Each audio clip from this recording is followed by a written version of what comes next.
Sumatera Barat. Waalaikumsalam warahmatullahi wabarakatuh.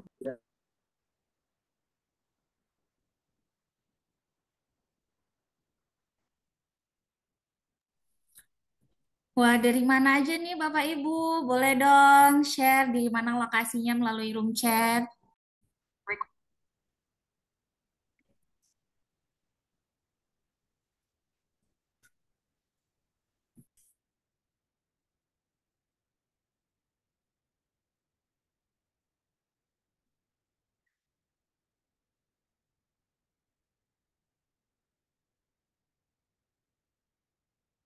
Halo, selamat pagi. Assalamualaikum. Ika. Dari Sumatera Barat, Ika. Wah, Sumatera Barat ya Bapak. Kami dari Padang, Riau, Bapak. Minangkabau. Oh, kami dari Pekanbaru, Bapak. Gimana Oh, cuaca hari Pekanbaru. ini di Sumbar? Pekanbarunya di mana? Oh, Pekanbaru di Panang, Bapak. Di Panam. Oh ya, saya sering dulu di ke apa nah? Ke kemana? Ke BKN.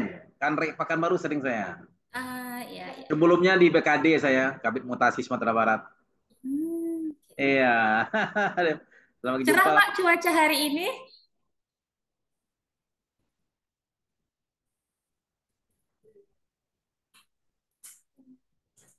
Sinyal kali. Oh iya. Apa? Apa Minaya? Apa Mika? Gimana cuaca hari ini di Padang? Di Padang, di Oh, Sumbar, Bapak. cuacanya tidak panas, tidak hujan, cuman mendung. Hmm. Mendung dan kalau ibarat hati sedang redup gitu kan. Aduh. Oke. Ada yang dari Bandung juga. Lo ibu yang Iya, di banyak juga Bandung. tuh Ibu Cindi ya, Ibu Cindi, ya, banyak lainnya. Ya. Sepertinya narasumber kita sudah bergabung ya, Ibu Reina. Boleh mengaktifkan kameranya, Ibu? Rena udah. Iya, sebentar. Oke, Ibu. Selamat pagi, sebentar.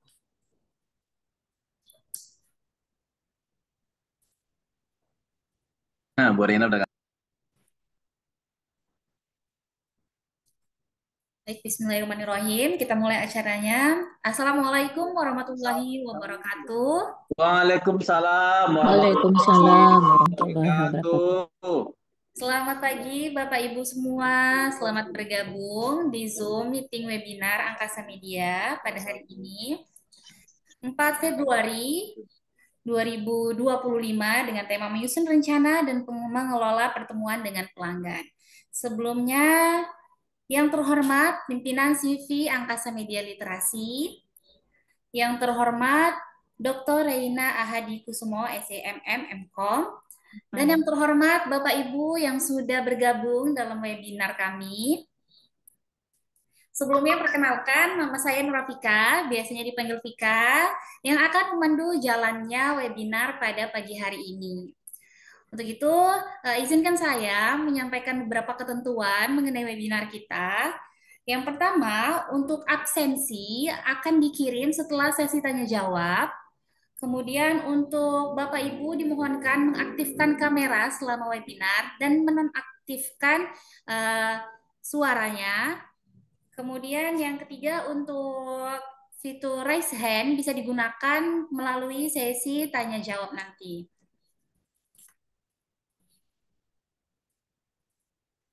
Baik, sebelumnya izinkan saya menyampaikan biografi narasumber hebat kita pada hari ini.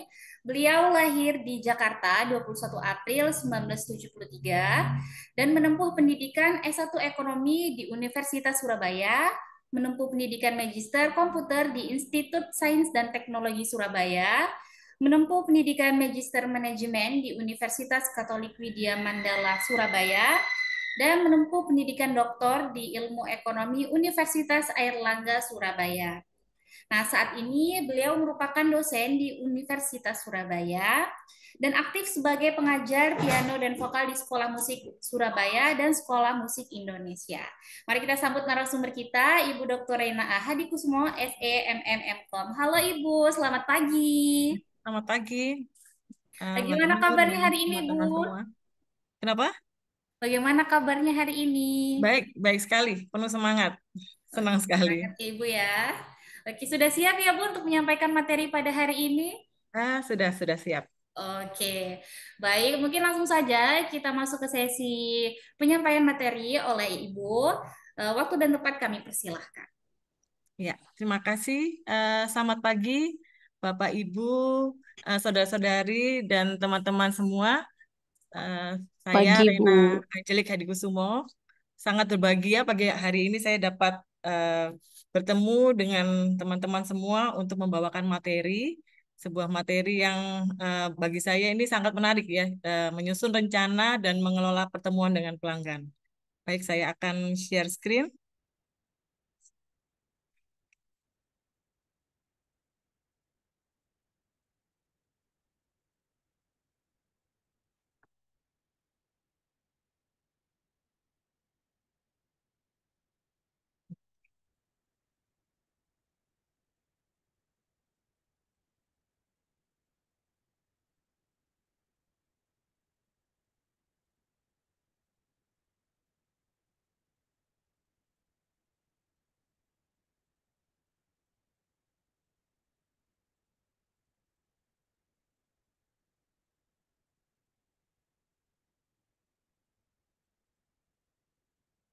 Ya, apakah slide saya sudah terlihat dengan jelas? Sudah terlihat, Ibu. Sudah, Ibu. Ya, terima kasih.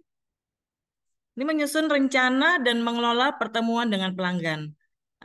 Slide ini saya sudah membuatnya semaksimal mungkin, mudah-mudahan dapat diterima dengan baik. Slide ini bagi saya atau materi ini adalah materi yang cukup sederhana dalam arti tidak rumit ya, tidak seperti kalau kita belajar statistik itu membingungkan atau sangat berat. Ini materinya ringan, tapi eh, bagi perusahaan itu banyak sekali diperlukan ya dan diterapkan karena kalau kita bisa mengelola pertemuan dengan pelanggan, jadi pelanggan itu bisa tetap berada atau selalu mengikuti perusahaan kita, selalu membeli produk kita sehingga perusahaan kita akan semakin berkembang. Yang pertama, kita karena menyusun rencana dan mengelola pertemuan dengan pelanggan. Apa sih yang dimaksud dengan pelanggan atau customer? Apa bedanya dengan konsumen? Karena kita kan berbicara tentang customer. Ada customer atau yang kita sebut dengan pelanggan, atau juga ada juga disebut dengan konsumen, consumer atau konsumen. Biasanya kalau kita baca ya kalau di buku-buku saya kan ikut kalau waktu kuliah S1 itu di jurusan ekonomi, S2-nya saya di bidang teknik. Nah, kalau di buku-buku teknik itu yang disebut konsumen itu rata-rata ditulisnya customer. Jadi ada tulisan untuk customer, customer, customer. Jarang ada tulisannya konsumen. Itu sebetulnya hanya masalah istilah saja. Tapi bagaimana kalau kita di pemasaran? Itu ada perbedaannya antara customer sama consumer. Customer atau pelanggan dan konsumen. Nah, kalau biasanya kalau kita ketahui apa? Kalau rata-rata yang orang yang tidak tahu mengatakan kalau konsumen itu yang biasanya mengkonsumsi sesuatu karena ada konsumer konsum berarti mengkonsumsi. Kalau customer itu yang tidak mengkonsumsi atau tidak makan, padahal itu salah. Sebetulnya apa? Kalau customer ya, yang disebut dengan customer itu adalah pelanggan, orang yang membeli atau menggunakan produk secara tetap atau berulang atau jadi berkali-kali. Beda dengan kalau konsumen atau konsumer kan kalau konsumen itu sekali dua kali itu kita sebutnya konsumen, tapi kalau berkali-kali atau yang langganan itu yang disebut dengan pelanggan. Jadi kalau pelanggan adalah orang yang membeli atau menggunakan produk secara berulang. Sebentar.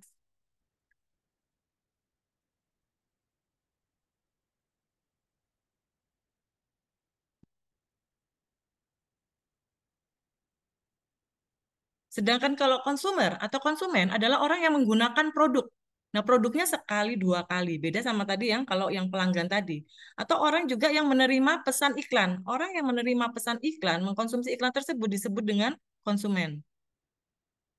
Kalau secara irisan seperti ini ya, jadi kalau ada customer, nah itu kan kita mengatakan ada buyer, ada shopper, ada consumer. Ya ada customer. Jadi kalau dalam artinya kalau konsumen itu menjadi terus berlangganan akan menjadi customer, akan menjadi semakin besar. Sedangkan kalau buyer hanya sekali dua kali, terus dia akan menjadi konsumen dan akhirnya menjadi customer. Kesimpulannya, seorang pelanggan pasti adalah konsumen, tapi tidak demikian sebaliknya. Jadi konsumen itu tidak membeli produk secara berulang. Nah, bedanya apa kalau misalnya produk? Apa sih yang dimaksud dengan produk? Kita membicarakan dengan menyusun rencana dan mengelola pertemuan dengan pelanggan, di mana pelanggan tersebut mengkonsumsi produk. Nah, produk itu apakah yang seperti ini, ya, yang jadi makanan, ya, berhubungan dengan makanan, ataukah yang berhubungan dengan perlengkapan? Ya. Ataukah seperti ini? Apakah jasa dokter itu merupakan suatu produk? Apakah jasa dokter merupakan suatu produk? Ya, ada yang katakan, loh kok jasa ya jasa, produk ya produk. Jadi ada yang sekarang kali seperti begini. Ya. Apakah produk itu sama dengan barang? Apakah produk sama dengan jasa? Ataukah kita mengatakan produk dan jasa? Ataukah kita mengatakan barang dan jasa? Ya, dari keempat ini, yang salah satu yang paling benar, ya. Jadi banyak orang mengatakan, oh, produk itu sama dengan barang. Oh ya, memang. Ya, produk tuh, ya, barang itu pastinya juga produk. Jasa itu pasti produk. Nah, apakah kita mengatakan produk dan jasa ataukah barang dan jasa? Nah, yang benar adalah yang mana? Nah, ini yang seringkali banyak orang itu yang terbalik-balik. Ada yang mengatakan produk dan jasa, ada yang bilang barang dan jasa. Yang benar tuh yang mana? Nah, kita harus tahu dulu definisi dari produk. Nah, ada yang tahu nih, Bapak Ibu, teman-teman, saudara-saudara, siapa ini eh, Bapak Botak, ya, atau yang bald man? Ya, ini adalah pakar pakar pemasaran, yaitu, ya, Philip Kotler. Nah, Philip Kotler mengatakan di bukunya Principle of Marketing. Nah, ini si Kotler ini paling sering ini ya, berkolaborasi dengan Gary Armstrong. Mereka berdua adalah orang Amerika yang banyak sekali bukunya di bidang pemasaran. Si Pak atau Mr. Philip Kotler ini mengatakan definisi produk. Ya, a product is anything that can be offered to a market to satisfy a want on it. Jadi produk itu adalah sesuatu yang dapat ditawarkan ke pasar untuk memuaskan keinginan atau kebutuhan. Nah, produk ini terdiri atas apa aja? Ya, jadi kita mengatakan produk. Nah, produk itu bisa berupa barang, bisa berupa jasa, berupa ide. Dan kata si Kotler ini, ternyata produk itu nggak hanya berupa barang dan jasa saja, kan, karena rata-rata di beberapa buku itu mengatakan bahwa produk itu terdiri atas barang, jasa, dan ide. Ternyata di bukunya Kotler ini banyak sekali. Products that are marketed include physical goods, services, experiences, events, persons, places, properties, organization, information, and ideas. Jadi kok dikatakan diulang kembali bahwa produk itu terdiri atas beberapa macam, ya, beberapa macam. Yang pertama adalah goods atau barang. Yang kedua jasa, ya, jasa atau services. Terus ada pengalaman, experiences. Terus ada acara, event, ada orang, ya, ada people, ada tempat, ada places, ada properties, ada organizations, ada information, ya, dan yang terakhir ada ide. Nah, jadi produk itu tidak hanya terdiri atas barang, jasa, ya. Kalau di buku-buku tadi saya katakan banyak. Kalau buku yang rata-rata yang dulu itu hanya produk, product can be divided into two parts, itu barang dan jasa, goods and services. Tapi ternyata ada barang, jasa, pengalaman, acara, orang, tempat, properti, organisasi, informasi, dan ide. Nah, ini adalah yang kita sebut dengan produk. Jadi kita tidak mengatakan produk dan jasa atau produk dan barang, tapi produk itu meliputi semuanya ini yang ke-10. Ada 10 bidang ini. Produk yang ditawarkan harus sesuai dengan keinginan pasar. Jadi kalau kita katakan bahwa, oh, produk itu harus sesuai atau fit, ya, sesuai dengan keinginan pasar. Sesuai dengan keinginan pasar itu maksudnya apa? Pasar itu menyukai produk tersebut. Karena kalau misalnya anggap aja saya sebagai orang yang membuat suatu barang, suatu yang produk tadi, itu tidak hanya sesuai dengan keinginan saya saja, keinginan yang sesuai, oh, menurut saya bagus, tapi saya juga harus menyesuaikan dengan keinginan pasar. Apa yang pasar suka, itu yang saya lakukan. Karena kalau kita sangat idealis sesuai dengan keinginan saya saja, pastinya tidak akan produk itu selaku atau selaku keras apabila saya menyesuaikan dengan keinginan pasar. Produk yang ditawarkan harus membuat pelanggan tuh senang atau puas. Memang sulit ya. Jadi bagaimana kita membuat orang itu suka dengan produk kita? Salah satunya dengan membuat penelitian pasar. Ya kita juga tanya-tanya ke orang, kita membuat questionnaire, kita bisa mewawancara, ya kita bisa membuat polling seperti itu agar kita tahu apa yang pelanggan inginkan dari produk kita. Ya, bagaimana membuat orang itu bisa memberi kita bintang 5 itu sulit ya, sangat-sangat sulit karena apa setiap orang kan persepsinya berbeda, keinginannya berbeda, kesukaannya berbeda, penilaian mereka tuh berbeda. Jadi eh, bagi seseorang itu nilainya 5 belum tentu bagi orang lain nilainya 5. Mungkin hanya sekedar 3 saja atau 4 saja. Jadi bagaimana membuat orang itu bisa sangat puas dengan produk kita itu memang sulit. Tapi bagaimana kita berbuat sebaik mungkin, semaksimal mungkin untuk membuat suatu produk agar pelanggan itu puas, itu salah satunya dengan kita kita harus menyusun rencana dan mengelola pertemuan dengan pelanggan.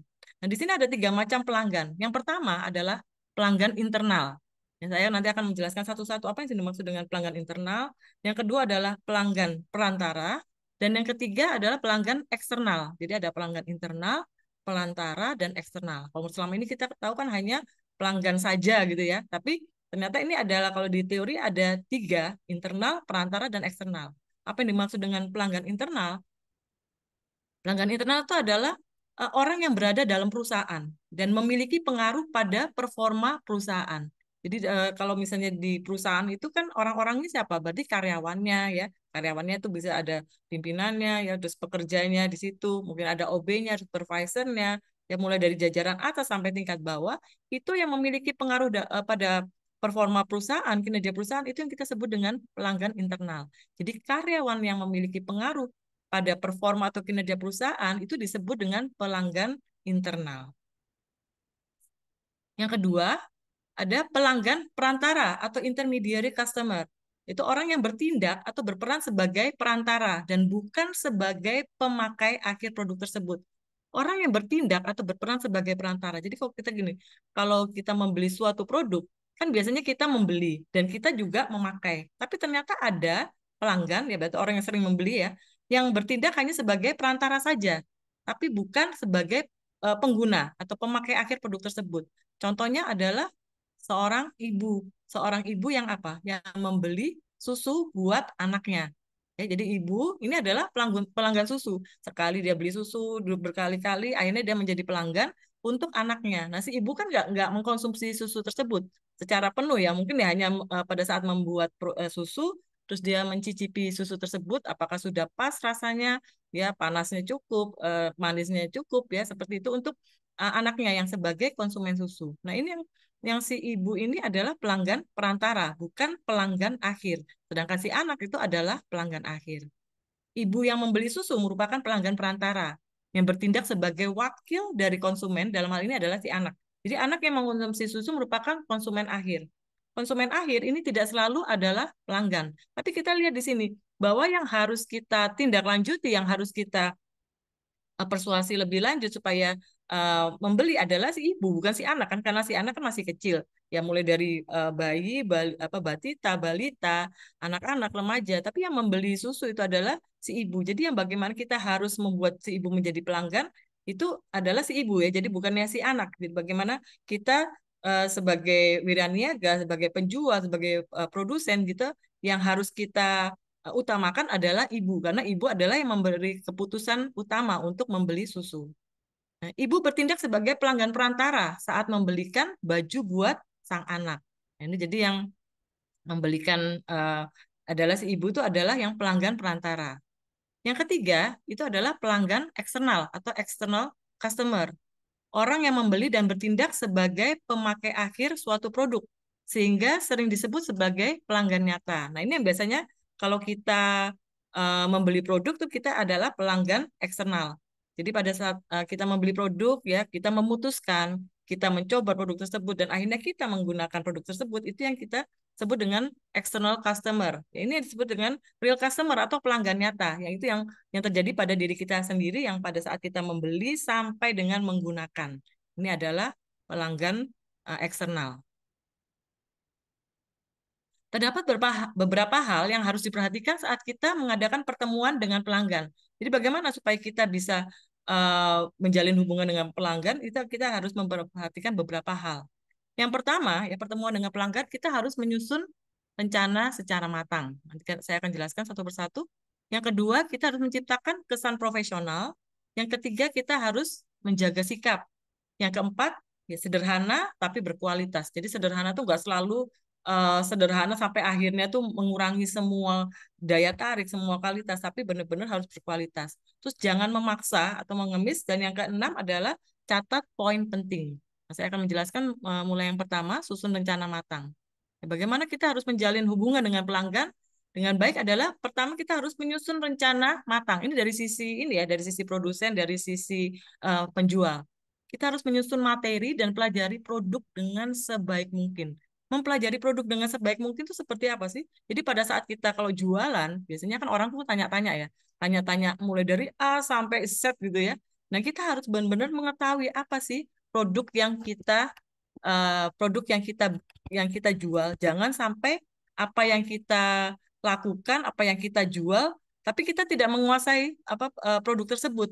Jadi benar-benar produk knowledge-nya harus kita kuasai dengan baik. Nah, biasanya yang kurang menguasai produk knowledge dengan baik itu tapi jualan tuh siapa? Biasanya ini pada saat terjadi pameran ya, pada saat ada pameran, ini kan ada SPG-nya kan, ada sales promotion girl-nya, terus ada salesman di situ. Nah, biasanya mereka kurang menguasai produk dengan baik karena apa? Namanya pameran itu kan cuma seminggu, 2 minggu. Nah, sedangkan si SPG ini kan dari pameran ke pameran dan tidak selalu produk yang sama yang dia jual, yang dia tawarkan. Jadi biasanya produk knowledge-nya tidak terlalu dalam. Sehingga pada saat ditanya oleh konsumen atau calon pembeli juga ya itu kurang menguasai. Sayang sekali ya. Tapi memang ya begitulah adanya karena memang mereka hanya bekerja seminggu, 2 minggu setelah itu dari satu pameran ke pameran lain. Tapi kalau kita memiliki perusahaan, kita benar-benar mau menguasai, kita harus benar-benar menyusun materi dan pelajari produk dengan sebaik mungkin. Jangan sampai nanti yang pembelinya lebih pintar atau lebih menguasai dari produk yang kita tawarkan. Terus yang kedua, buat daftar informasi produk dengan mengacu pada rumus 5W1H, ya, 5W and plus 1H. Nah, ini yang sering kita abaikan. Nah, kita harus membuat informasi dengan mengacu pada rumus 5W dan 1H. Apa sih yang dimaksud dengan 5W dan 1H? Yaitu what, atau apa, why, mengapa, when, kapan, where, di mana, who, siapa, dan how, bagaimana. Nah, ini biasanya yang seringkali kita tahu, oh hanya 5W dan 1H. Tapi apa sih yang dimaksud dengan 5W dan 1H dan bagaimana sejarahnya? Ya, jadi kalau contohnya kalau 5W1H itu kita membicarakan tentang obat. Jadi bagaimana kita harus benar-benar menguasai produk tersebut, kita harus tahu what apa sih, apa merek obat ini. Terus why, itu mengapa kita ini perlu mengkonsumsi obat ini. Kita tawarkan kepada orang-orang, kepada konsumen, kita harus tahu kenapa Anda tuh perlu mengkonsumsi obat ini. When, kapan sebaiknya obat ini dikonsumsi. Where, di mana obat ini dapat diperoleh. Ya, di mana obat ini dapat diperoleh. Mudah-mudahan nggak hanya di apotek saja, tapi juga benar-benar di toko obat yang terpercaya. Jadi bisa mudah terjangkau. Dan yang who, siapa saja yang boleh mengkonsumsi obat ini. Dan yang terakhir how, bagaimana cara obat ini bekerja. Jadi keenam ini harus kita kuasai dengan baik sebagai produsen, sebagai penjual. Ya, what, why, when, where, who, dan how. Nah, dari mana sih asal 5W1H ini? Awalnya berasal dari karya terkenal Joseph Rudyard Kipling tahun 1865 sampai 1936. Pada bukunya yang disebut dengan Just So Stories yang dibuat pada tahun 1902. Buku ini bercerita tentang keanekaragaman hewan yang ada di dunia. Jadi awal mulanya 5W1H yang biasanya dipakai oleh para peneliti, ya jurnalis semua tentang 5W1H, 5W1H. Tapi awalnya tuh banyak yang tidak tahu asalnya dari mana. Ternyata dari buku anak-anak ya, buku anak-anak tentang hewan yang diciptakan oleh Joseph Rudyard Kipling. Apa yang dikatakan si Joseph Rudyard Kipling? Ini bukunya, Just So Stories. Tentang Rudyard Kipling dari Inggris. Ini orangnya yang pada awalnya yang 5W1H. Di bukunya ini ada puisi ya, menyertai kisah The Elephant Child dengan kalimat pembuka sebagai berikut. I keep 6 honest serving men, ya, they taught me all I knew. Their names are what and why and when and how and where and who. Jadi di situ dikatakan bahwa si Kipling ini, saya mempekerjakan 6 pelayan pria yang jujur. Mereka mengajarkan semua yang saya ketahui. Nama mereka adalah apa, dan mengapa dan kapan dan bagaimana dan di mana dan siapa. Ya kalau dilihat kan waktu itu kita nggak urut ya, what, why, when, how, where, who. Kalau dilihat itu apa? 3W, W, W, H sama W lagi. Ya tapi untuk supaya lebih ininya lebih gampang di apa diingat itu jadi 5W 1H. What? Ya, di sini ada why, ada when, how, where, dan who. Nah, Kipling ini meraih Nobel Prize in Literature, ya penghargaan Nobel dalam karya sastra tahun 1907.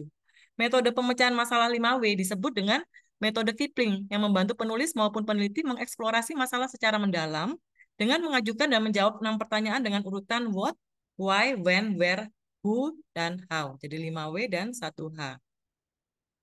Ya, ini. Jadi kalau saya sudah kumpulkan jadi beberapa banyak ya kalimat-kalimatnya ya untuk apa, mengapa, kapan, di mana, siapa dan bagaimana. Contohnya, kalau what-nya apa yang terjadi, apa saja kemungkinan penyebabnya, peralatan atau perlengkapan apa saja yang terlibat, apa yang kita coba untuk raih, apa yang dapat kita lakukan, sumber daya apa saja yang tersedia, apa yang dilakukan oleh pihak lainnya, apa saja dampaknya, dan apa yang harus kita komunikasikan. Terus why atau mengapa? Mengapa hal itu terjadi? Mengapa menurut Anda hal tersebut terjadi? Mengapa kita tidak dapat melakukannya? Mengapa asumsi kita valid? Mengapa orang lain tidak mengalami ini? Kalau kapan? Kapan hal ini dapat terjadi? Kapan hal ini terjadi pertama kali? Kapan hal ini terjadi terakhir kali? Kapan kita akan selesai? Kapan kita harus komunikasikan? Kalau di mana? Di mana hal ini terjadi? Di mana lagi hal ini terjadi? Jadi misalnya kalau suatu tempat mungkin di Surabaya, terus di mana lagi? Apakah di Jakarta, di Bandung, di Bogor seperti itu? Di mana lagi hal ini terjadi, di mana orang-orang pada saat itu, di mana kita harus komunikasikan, kalau siapa yang terlibat, siapa yang hadir, siapa yang bertanggung jawab terhadap apa, siapa yang dapat menolong, siapa saja tenaga ahlinya, siapa yang perlu mengetahuinya, siapa yang terkena dampaknya, dan kepada siapa kita harus komunikasikan. Kalau how, bagaimana hal ini terjadi, seberapa sering hal ini terjadi, bagaimana Anda menyadari hal tersebut, bagaimana kita dapat melakukan ini dan bagaimana kita harus mengkomunikasikannya. Ya, ini beberapa contoh pertanyaan-pertanyaan di 5W1H. Yang C, persiapkan semua bahan peralatan presentasi dan alat tulis selengkap mungkin. Jadi pada saat kita menemui pelanggan, menemui mungkin atau konsumen pertama kali, jangan sampai kita bingung sendiri ya Pak. Contohnya kita nggak ada bolpen, nggak ada kertas, Pak pinjem bolpennya dong, Pak pinjem pensilnya, Pak pinjem kertasnya, Pak pinjem apa segala macam. Jadi kalau sebagai seorang yang profesional kita benar-benar sudah menyiapkan mulai dari presentasi kita sampai ke bahan dan peralatan presentasi selengkap mungkin. Yang D, tentukan pelanggan yang tepat. Ya, sesuaikan bahan pembicaraan dengan hobi atau latar belakang pelanggan. Tentukan pelanggan yang tepat. Jadi apa? Kalau misalnya kalau saya jualan lipstik gitu, contohnya kalau untuk yang konsumen pertama kali yang kita tuju adalah apa? Siapa? Wanita kan tentunya. Apakah bisa pria? Bisa. Cuman kan belum tentu kan si prianya itu bisa mengetahui dengan tepat warna apa yang disukai ibunya, pacarnya, atau istrinya, ya atau saudaranya. Tapi kalau kita benar-benar, kalau saya jualan lipstik, kita harus tahu pelanggan saya itu siapa, wanita, usianya berapa, gitu ya. Jadi bukan untuk anak-anak, tapi untuk mulai dari remaja sampai dewasa. Terus kita kalau misalnya ada waktu gitu, saya harus berbicara sebaik mungkin dan sesuaikan bahan pembicaraan dan saya menjalin hubungan yang baik, menjalin pertemanan, tidak hanya sekedar jual beli aja. Alangkah baiknya saya bisa menjalin pertemanan sehingga kalau misalnya sudah menjadi teman itu lebih lebih mudah untuk berbicara ya hobi latar belakang untuk menjual kepada dia. Yang E, hubungi pelanggan untuk membuat janji temu. Sesuaikan media komunikasi yang kita gunakan berdasarkan usia pelanggan. Nah, itu hati-hati ya, kita harus tahu usia pelanggan kita tuh berapa. Apakah remaja gitu ya, ataukah dewasa ataukah orang tua. Nah, kalau saya sendiri sebagai seorang dosen biasanya tanya ke mahasiswa, "Eh, WhatsApp kamu berapa?" Kalau dulu-dulu, "Mem, saya nggak pakai WhatsApp." "Oh, nggak pakai WhatsApp loh. Kamu pakai apa?" "Saya pakai Line, Mem." Nah, itu juga saya juga adalah seorang guru musik juga ya. Nah, murid-murid saya tanyakan, "Kamu punya nomor WhatsApp kamu berapa?" "Saya nggak pakai WhatsApp, Miss." "Belum pakai apa?" "Pakai Line." Ya biasanya remaja gitu ya pakai Line ya. Walaupun sekarang juga sudah bergeser semua ke WhatsApp. Tapi kalau dulu tuh dan kebanyakan sampai sekarang pun para remaja tuh lebih menyukai menggunakan Line.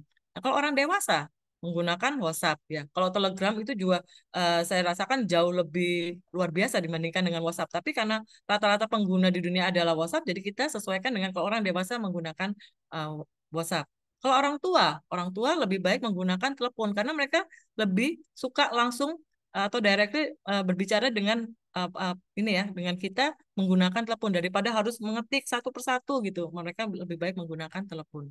Contoh kalimatnya bagaimana sih kalau pada saat kita eh, bertemu atau menulis ya chat selamat malam, contohnya ini ya, selamat malam Bapak Adi, perkenalkan nama saya Rena Hadi Kusumo. Saya adalah, nah saya harus sebutkan saya ini sebagai seorang karyawan di mana ya, perusahaan apa. Nah saya bermaksud menawarkan apa, barang apa. Nah saya tanyakan dari yang 5W1H itu, salah satunya dengan yang buat ini, apakah besok saya bisa menemui Bapak Adi jam 1 siang untuk menjelaskan produk ini.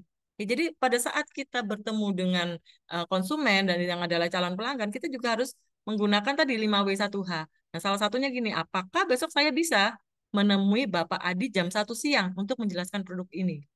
Nah, jangan menggunakan kalimat negatif. Negatif dalam arti bukan artinya negatif, tapi kalau kalimat negatif berarti ada kata jangan atau tidak. Dalam kalimat pertanyaan jangan gunakan kata tidak. Jadi jangan seperti ini. Besok nggak bisa jam 1 siang ya Pak. Saya menemui Bapak besok nggak bisa jam 1 siang. Dan ini seringkali ini ditanyakan orang dan tanpa dia sadari. Banyak orang yang menggunakan kalimat pertanyaan dengan kata tidak atau jangan. Contohnya seperti ini ya. Kita seringkali menggunakan kata tidak apabila kita bertanya. Contohnya pada saat kita bertanya di toko, di sini nggak jual vitamin ya? Loh, kita mau nanya gitu, tapi malah kita nanya, nggak, di sini nggak jual vitamin ya? Nah, ini apa? Sama aja kita bertanya, tapi kita juga yang menjawab dan memastikan bahwa tidak ada vitamin di toko tersebut. Kalau sudah tahu bahwa di toko tersebut tidak ada vitamin, ya jangan bertanya, tapi dijawab sendiri. Di sini nggak jual. Ya pasti orangnya bingung. Ya nggak jual. Ya, padahal sebetulnya barang tersebut ada, tapi kita sudah memastikan nggak jual vitamin. Dan juga ya, kalimat yang benar gimana? Kalimat yang benar pada saat kita bertanya, apakah di toko tersebut terdapat vitamin? Apakah di sini ada vitamin? Ya, yang kedua bisa apa? Apakah di sini jual vitamin? Atau kalau yang lebih baku lagi, apakah di sini menjual vitamin? Jadi harus kalimatnya kalimat positif. Jangan ada kata tidak atau jangan. Contoh lainnya, kalau saya tuh jualan apel gitu ya. Aku jualan apel, enak loh. Kamu nggak mau beli. Nah ini juga sering kita apa jualan malah ada kata enggak. Kamu nggak mau beli. Ya ini berarti menawarkan apel, tapi juga meminta agar kok apelnya jangan dibeli. Aku jualan apel enak loh. Kamu nggak mau beli. Kamu nggak mau. Kamu nggak mau beli. Ya ini nanti orangnya tadinya mau beli ya nggak mau beli. Karena apa? Dalam pikirannya udah dicekoki orang nggak mau seperti itu. Nah, gimana kalimat yang baik? Kalimat yang benar. Aku jualan apel, enak loh. Kamu beli ya. Nanti aku kasih diskon. Aku jualan apel, enak loh. Kamu mau beli berapa kilo? Udah langsung ditawarkan dulu, kamu mau beli berapa kilo? Tadi orangnya nggak mau beli, tapi kalau apa ditanyakan diskak seperti itu, orang rata-rata ya sungkan, jadi mau beli. Nah, terus juga yang kedua, ciptakan kesan profesional. Ya, kesan profesional itu seperti apa? Bajunya yang dipakai rapi, ya. Perhatikan cara kita berpakaian. Tidak selalu harus pakai pakaian yang mahal, tapi yang rapi, yang profesional.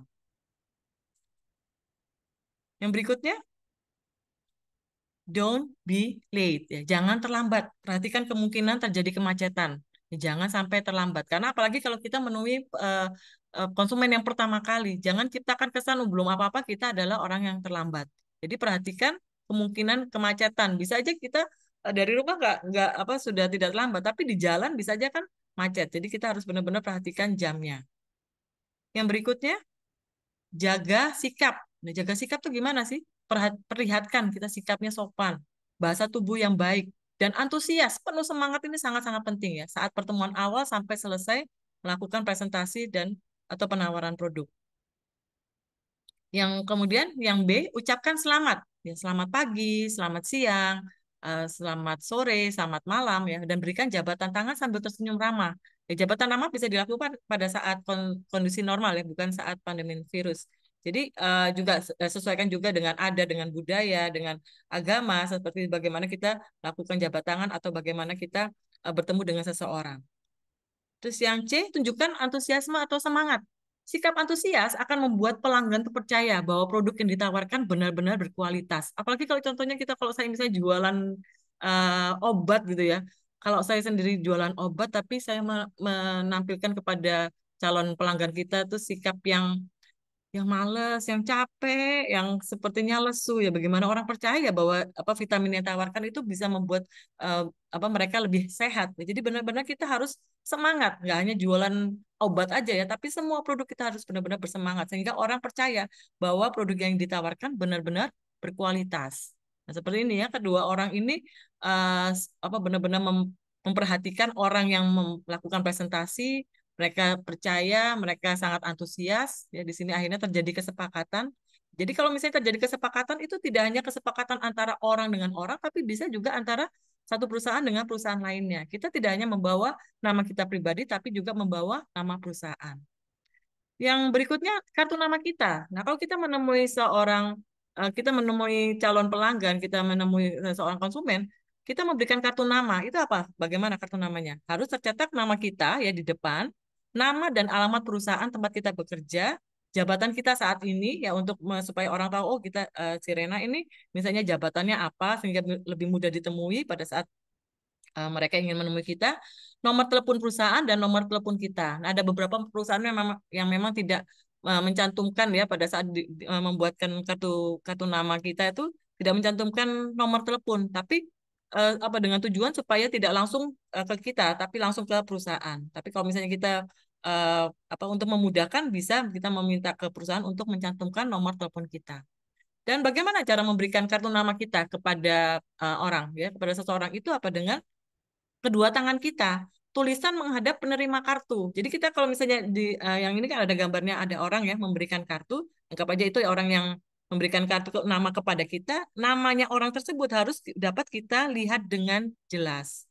Nah, pada saat kita memberikan itu tidak memberi kalau yang secara etika ya, khususnya itu di negara China, di Jepang, di negara Asia dan sekarang sudah juga di Eropa itu tidak hanya satu tangan ya, satu tangan sudah sopan apalagi dengan kedua tangan. Kalau dulu waktu saya kecil tuh saya dulu pernah melihat ayah saya pada saat diberikan kartu nama oleh seorang salesman itu saya melihat ini orang ngapain sih? Udah apa kartunya enteng, kenapa harus dua tangan? Karena waktu itu saya sebagai anak kecil tidak mengerti. Saya yang ngelihatnya orang kartu enteng kenapa nggak satu tangan, satu jari aja apa satu dua jari aja dijepit aja enteng kok ngapain harus dua tangan seperti itu? Ternyata itu adalah etika ya. Jadi harus menggunakan dua tangan. Itu yang secara sopan ya. Terus apabila kita menerima kartu nama dari orang tersebut, kita harus melihatnya terlebih dulu sebelum menyimpannya. Lihat dulu, ya dibaca. Terus habis itu, kalau misalnya ada pertanyaan kita tanya, terus baru kita simpan. Jangan kita pada saat kita menerima, ya kita menerima juga dengan kedua tangan, ya itu kalau secara etika. Kan tapi kalau kebiasaannya kita kan satu tangan seperti itu. Tapi kalau secara etika yang benar adalah dua tangan. Kita ngeliat dulu. Jadi jangan langsung nyimpen, karena kalau nyimpen tuh orangnya juga kan, dia kasih dengan baik, masa kita nggak ngelihat langsung kita simpan. Bisa aja di situ kan ada hal-hal penting yang bisa kita apa kita cermati dan kita mungkin kalau ada pertanyaan kita bisa bertanya. Jadi jangan langsung disimpan juga untuk tersebut. Terus yang keempat sederhana tapi berkualitas. Sederhana bukan berarti serba kekurangan atau bahkan buruk. Tapi sederhana yang berkualitas akan membuat pelanggan lebih mudah memahami produk yang kita tawarkan. Jadi sederhana tuh nggak selalu banyak fiturnya, tapi bagaimana orang bisa dengan mudah menggunakan fitur tersebut. Contohnya apa? Kalau kita punya handphone ya, semakin mahal handphone tersebut, semakin banyak fiturnya. Padahal kita tidak menggunakan semua fitur kan? Kita hanya menggunakan fitur-fitur yang benar-benar perlu. Yang handphone sederhana pun nggak masalah. Yang penting apa sih? Bisa nelpon, bisa chatting. Sebetulnya kegunaan handphone seperti itu. Terus mungkin untuk alarm bangun tidur ya. Gitu. Tapi yang jadi untuk telepon, untuk chat ya, untuk alarm bangun tidur. Tapi untuk hal-hal yang lainnya mungkin ya memo. Tapi yang lebih rumit seperti itu kan tidak belum tentu kita gunakan semua. Jadi tidak selalu sederhana itu kekurangan. Tapi bagaimana kita bisa membuat seseorang itu lebih mudah ya, keeping it simple. Yang berikutnya gunakan bahasa yang mudah dimengerti. Jadi sederhana itu juga gunakan bahasa yang mudah dimengerti. Kalau bahasa dokter mungkin sulit ya, tapi bagaimana si dokter itu bisa menyederhanakan bahasa-bahasa yang serba rumit tersebut. Perhatikan usia pelanggan kita, ya sederhana. Tawarkan aplikasi yang sederhana bagi para pelanggan tua. Ya mungkin kalau mahasiswa saya selalu bilang gini, aduh mem masa gitu aja nggak bisa gitu ya, gampang loh. Loh iya kalau bagi kamu gampang, bagi kamu gitu, karena kamu hidup di era digital, di era komputer. Tapi kalau bagi orang-orang tua itu mereka tidak hidup di era tersebut mereka harus belajar lagi, tentu saja sangat kesulitan. Nanti saya bilang, nanti kamu kalau udah tua, ada lagi teknologi yang jauh lebih maju lagi, anak cucu kamu. Bagi anak cucu kamu itu mudah, kamu juga akan ditertawakan kalau kamu menertawakan orang tua sekarang. Ya, jadi apa? Setiap kali zaman itu berubah, harus kita juga perhatikan usia pelanggan kita, sesuaikan dengan kemampuan mereka. Tawarkan aplikasi yang sederhana dan mudah bagi para orang tua. Yang kelima, jangan maksa, jangan ngemis. Maksudnya apa sih? Seburuk apapun hasilnya, kalau kita sebagai penjual ya, nggak terjadi kesepakatan, kita harus menunjukkan sikap profesionalisme. Tetap tersenyum dan tunjukkan bahwa kita baik-baik aja. Jangan memelas, bahkan ngemis minta belas kasihan pelanggan untuk membeli produk kita. Karena yang buruk tuh bukan hanya kita, tapi apa? Perusahaan. Perusahaan yang kita bawa, nama perusahaan yang kita bawa. Kalau kita sampai ngemis-ngemis, itu nanti orang akan lihat loh, ini perusahaan jualan tapi ngemis ya. Jadi kita sebagai penjualnya, kok memang produk kita ditolak, orang itu nggak mau beli produk kita, ya kita tetap tersenyum, tunjukkan bahwa kita baik-baik aja. Ya, seperti ini ya, tetap tersenyum dan jabat tangan walaupun tidak terjadi kesepakatan. Jangan sampai kita sampai melas-melas.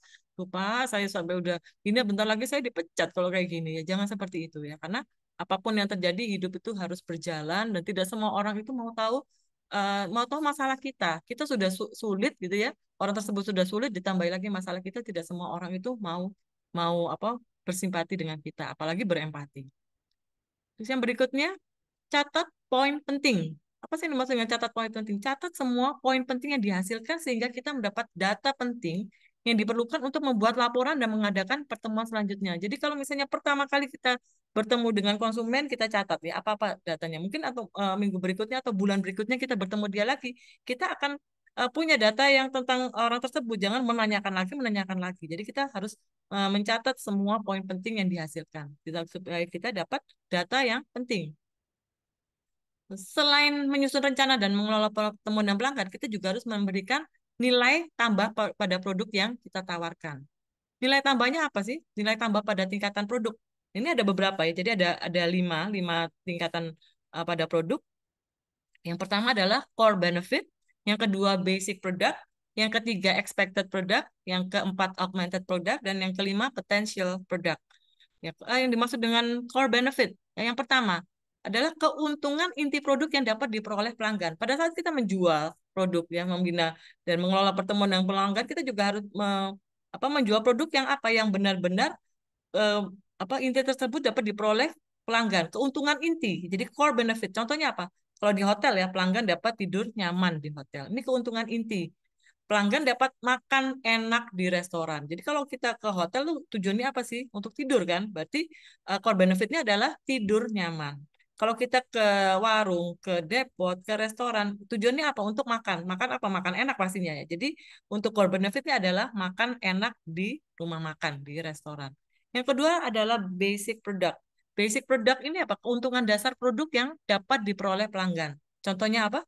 Kamar tidur kamar tidur hotel terdapat perlengkapan dasar seperti tempat tidur, kamar mandi, dan handuk. Tidak semua hotel itu lengkap ya. Jadi ada hotel-hotel tertentu yang eh, yang hanya menawarkan perlengkapan dasar. Jadi tempat tidur, kamar mandi, ya. Ada juga yang kalau handuk, perlengkapan sandal, ya, dan perlengkapan apa shampoo, terus sabun-sabun itu beli lagi. Jadi si hotel tuh hanya menawarkan perlengkapan yang benar-benar dasar, tempat tidur, kamar mandi. Ada yang juga tadi saya bilang handuk aja harus sewa lagi karena banyak juga beberapa orang yang membawa handuk sendiri dari rumah ya. Jadi di kopernya itu ada handuk. Jadi kalau kita mau sewa lagi, kita harus mau mendapatkan handuk kita harus sewa lagi. Tapi memang kalau hotel tersebut sangat-sangat standar ya. Jadi dia bisa menawarkan murah karena hanya menawarkan perlengkapan dasar saja. Terus yang ketiga, expected product. Konsumen mempunyai suatu harapan terhadap barang dan jasa yang dibeli. Contohnya apa? Di hotel terdapat perlengkapan terbaik. Ada tempat tidur bersih, ada handuk baru, ya, handuk baru dan bersih, ada lampu baca. Ini yang konsumen mempunyai suatu harapan terhadap barang dan jasa yang dibeli. Terus yang keempat, ada augmented product. Dari augmented itu yang adalah memperbanyak, memperluas. Jadi uh, produk tambahan. Augmented product ini adalah produk tambahan. Ada nilai tambah di luar apa yang dibayangkan konsumen. Jadi kalau tadi saya katakan di hotel, di kamar TV ini di kamar tuh ada TV ya, berbagai, nggak hanya TV dengan satu saluran saja, tapi berbagai saluran, berbagai channel, ada kolam spa, ya, ada layanan prima. Di sini ada produk tambahan yang benar-benar dapat memuaskan pelanggan. Yang kelima ada potential product. Itu ada nilai tambah pada produk lain untuk memuaskan pelanggan. Contohnya apa? Beli 2 barang A, gratis 1 barang B. Beli 2, terus ada gratis 1 barang B. Dan daya tarik penjualan adalah elemen pokok elemen pokok tawaran pemasaran yang akan dikomunikasikan wiraniaga. Nah, wiraniaga itu adalah apa? Penjual kepada para pelanggan. Jangan sampai salah ya, istilahnya yang dimaksud dengan penjual itu apa? Salesperson. Ya. Jangan bilang sales ya, sales ya. Karena memang biasanya kalau Indonesia kan bilang saya seorang sales. Sales artinya apa? Penjual. Masa saya adalah seorang penjual? Saya adalah penjualan. Saya adalah seorang penjualan. Karena sales itu apa? Sales itu adalah penjualan. Jadi kita harus ada kata person, salesperson ya disambung ya, salesman, saleswoman, ada SPG ya, SPG, sales promotion girl. Atau kalau kita adalah seorang pemasar, kita sebut dengan marketer atau marketeer. Ya, marketer sama marketeer sama. Itu adalah pemasar. Jadi sekali lagi, saya selalu mengatakan kepada mahasiswa saya, jangan bilang seorang sales, maksudnya seorang penjualan, bukan, seorang penjual. Jadi ada kata salesman, salesperson. Ada 6 daya tarik penjualan, ya. Yang terakhir ini ya, sales appeal yang sebaiknya disampaikan saat menemui pelanggan. Yang pertama, daya tarik produk. Yang kedua, daya tarik logistik. Yang ketiga, daya tarik protektif. Yang keempat, ada daya tarik simplifikasi. Yang kelima, ada daya tarik harga. Dan yang terakhir yang keenam ini adalah daya tarik bantuan finansial. Jadi ada daya tarik ya, daya tarik produk. Yang pertama, daya tarik produk itu apa sih yang dimaksud dengan daya tarik produk? Jadi bagaimana produk itu memiliki daya tarik. Ya, produk ini berkualitas, ya, daya tarik berkualitas, dapat diandalkan, memiliki fitur yang menarik, memiliki kemampuan memenuhi harapan pelanggan, kompatibel dengan produk dan sistem yang sudah ada. Terus yang kedua, itu adalah daya tarik logistik. Daya tarik logistik itu apa? Kecepatan. Jadi pada saat kita membeli sesuatu, kita menawarkan, ya si konsumen membeli sesuatu, kita menawarkan bahwa produk tersebut cepat sampai ke tangan konsumen, misalnya dalam 1-2 hari atau mungkin dalam beberapa jam. Jadi contoh kecepatan dalam memproses pesanan, ketepatan waktu dalam pengiriman barang, terdapat manajemen persediaan yang baik. Nah, saya juga salah satu pelanggan salah satu e-commerce ya di situ biasanya eh, para konsumen, para pembeli untuk di kolom ini ya, kolom komentar itu jarang mereview produk ya. Biasanya kalau mereka tidak mereview produk yang ditulis apa? Pengiriman lama. Jarang ditulis misalnya oh produknya bagus, terus dapat misalnya membuat pori-pori kecil ini kalau produk apa ini ya kosmetik. Tapi yang di awal itu saya lihat lebih banyak mereka tuh menulis apa? Kemasannya kurang bagus, apa proses pesanannya lambat, si penjual ini apa slow respon segala macam. Jadi bukan mereview produk, harusnya kan di kolom komentar sekali orang yang nulis ini kecepatan waktu dalam pengiriman barang. Ini jangan menggunakan jasa kurir ini lagi, lambat sekali. Oh, diomeli gitu ya. Jadi bukannya dia mereview produk, tapi banyak yang menulis untuk bagian logistiknya pengiriman barang. Terus yang ketiga, daya tarik protektif. Apa sih yang dimaksud daya tarik protektif? Daya tarik protektif ini eh, strategi atau kebijakan yang digunakan perusahaan untuk melindungi kepentingan distributor ya, pengecer mitra bisnis dalam rangka memperkuat hubungan kerjasama dan meningkatkan loyalitas. Di sini ada hak distributor eksklusif. Jadi bagaimana kalau si distributor ini diberikan hak eksklusif untuk menjual produk di suatu wilayah tertentu. Jadi nggak ada lagi para pesaing. Ya. Jadi bisa merasa aman untuk dan memiliki peluang besar untuk mendapatkan keuntungan. Terus ada juga penjualan konsinyasi atau titip jual. Jadi dalam penjualan konsinyasi ini produk diserahkan kepada pengecer tanpa harus dibeli langsung. Jadi barang yang laku itu baru yang dibayar. Jadi untuk mengurangi risiko finansial ya bagi para pengecer dan meningkatkan daya tarik kerjasama. Ada juga return allowances ya, tunjangan pengembalian. Jadi kalau misalnya barang yang nggak laku, jadi ada atau barangnya cacat itu bisa dikembalikan ya, bisa dikembalikan dan tidak wajib dibeli. Jadi memberikan rasa aman bagi para mitra bisnis. Dan juga ada kontrak jangka panjang. Ya, kontrak jangka panjang pastinya akan membuat para distributor tuh memiliki kepastian bisnis ya dalam waktu tertentu. Dan juga untuk private ya, private label ada beberapa perusahaan yang bisa memberikan ini apa? Memberikan bisa mendapatkan eh, merek-merek tertentu ya bisa menggunakan merek mereka tersendiri setelah menjalin kerjasama dengan perusahaan besar. Terus yang keempat, daya simplifikasi. Daya tarik simplifikasi adalah daya tarik yang dirancang untuk memudahkan pembeli atau distributor dalam mengurangi biaya penanganan, pemakaian atau promosi produk. Contohnya apa? Pre-ticketing, ya, merchandising assistance, jasa MRO ya, MRO itu maintenance, repair, and operation. Kalau perusahaan besar itu biasanya mereka juga akan menyediakan jasa-jasa tersebut untuk jualan tiket. Jadi kalau mereka menjadi kerjasama, mereka akan menangani penjualan tiketnya awalnya seperti apa, terus bagaimana merchandising assistant itu orang-orang yang membantu ya, yang membantu penanganan barang-barang ya, dan juga ada maintenance, repair, sama operation. Nah, contohnya di sini apa? Pre-registration ya untuk tiketnya ya. Jadi ada apa? Semua ditangani perusahaan besar tersebut. Yang kelima, ada daya tarik harga. Daya tarik harga, ini price shading, situasi di mana wiraniaga memiliki kewenangan untuk menetapkan harga di bawah daftar harga dan diskon kuantitas.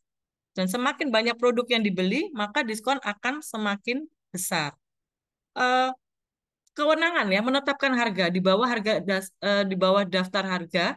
Jadi kalau misalnya di beberapa perusahaan, dulu saya punya teman yang pada saat membeli ini apa alat musik ya alat musik waktu itu dia tuh tak menawar di salah satu toko alat musik dia tuh menawar terus saya bilang ini toko besar ya masa kamu nawar harganya oh nggak apa-apa bentar lagi nanti si wiraniaganya nanti akan memberikan harga yang khusus jadi pertama si wiraniaga ini si penjual ini kasih daftar harganya ya daftar harganya misalnya gitarnya itu ada 1 juta 2 juta 3 juta dan seterusnya terus ternyata pada saat teman saya tuh tanya, ada diskon ya? Saya minta diskonnya dong gitu. Nah, ternyata si penjualnya tuh apa, memberikan daftar harga yang kedua yang sudah ada diskon 5-10%. Saya tuh kaget loh. Kok bisa ya toko sebesar ini ada diskon? Nah, ternyata di sini ada price shading. Jadi price shading itu apa? Kalau misalnya harga gitarnya 1 juta gitu ya, tadi kalau misalnya teman saya membeli dengan harga 1 juta nggak nawar, maka sebetulnya harga gitarnya mungkin 900.000, maka 100.000-nya itu untuk si yang jualnya, si karyawan itu yang bisa jualan. Nah, di sini ada price shading. Jadi semakin banyak yang produk itu maka diskon akan semakin besar. Jadi bisa menetapkan harga di bawah harga harga ini. Jadi si karyawannya kalau misalnya si teman saya tadi nggak minta diskon dikasih 1 juta, tapi kalau dia minta diskon kasih 900.000. Nah kalau misalnya nggak minta diskon berarti kan 1 juta. Sebetulnya si wiraniaga ini bisa mendapatkan 50-100.000. Itu adalah keuntungan bagi dia. Terus yang keenam itu daya tarik bantuan finansial. Contohnya apa? Fasilitas kredit, diskon, peralatan spesial yang gratis, dan slotting allowances ya. Merek baru dapat lebih mudah masuk ke pusat distribusi.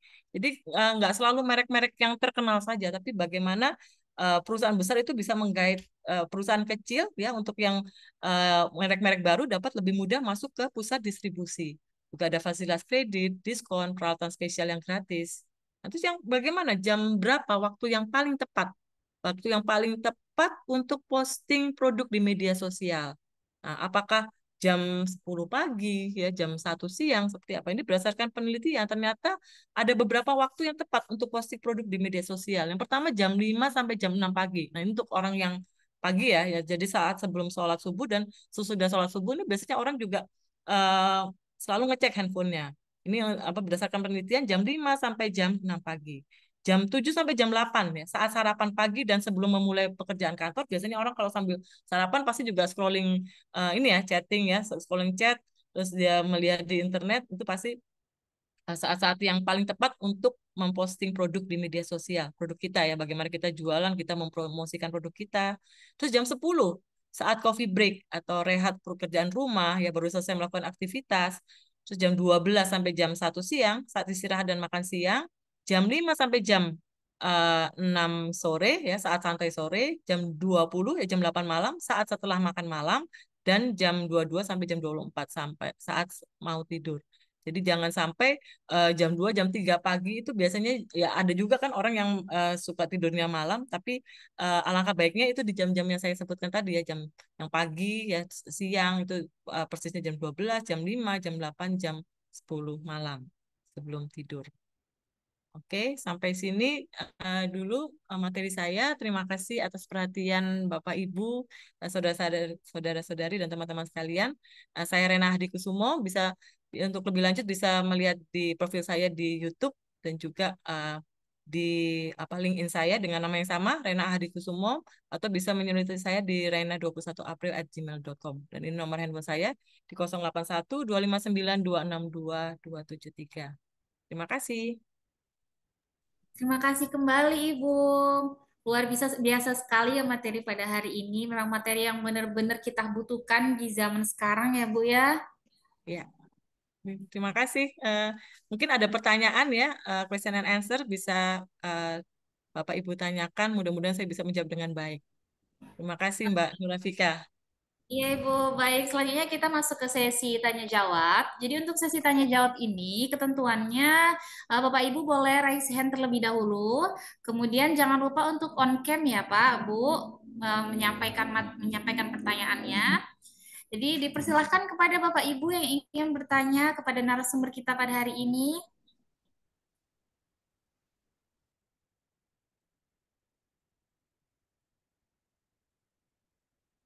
Baik, kepada Bapak Haris SP, silakan untuk mengaktifkan kameranya. Tes. Halo Kak, Pak Bu. Permisi Bu, saya masih ada di kerjaan. Kebetulan cuaca saya masih mendung Bu. Mungkin putus-putus atau gimana Bu ya suaranya? Apa saya Agak izin off putus kan? tapi masih bisa didengar. Kira-kira Ibu Oh iya, dengar nggak suara dari Bapak Haris? saya izin off cam ya. Takutnya putus jaringan saya kayak terbental gitu. Mohon Ibu, saya izin bertanya. Apa bisa Bu?